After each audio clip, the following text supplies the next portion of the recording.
Why y'all do so with them? Hey y'all, I am back with another video, and I am going to show you guys how I elongated the front of my client's bob with some tape-in extensions. Now, as you can see, tape-ins are so easy to pop in, and they're not only to like change the length of your hair, but if you want to pop in some color, you want to add some highlights, you can use tape-ins for that. You do not have to get a full head of tape-ins for these extension methods to work. Now, she is not getting a full head of tape-ins, so there will not be any pulling up for ponytails.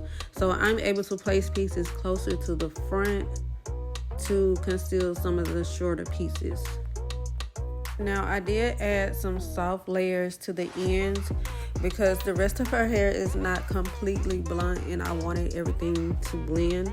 So I added some soft layers to the ends, but this is the final look. Consultations and appointments are available in my bio. Bye.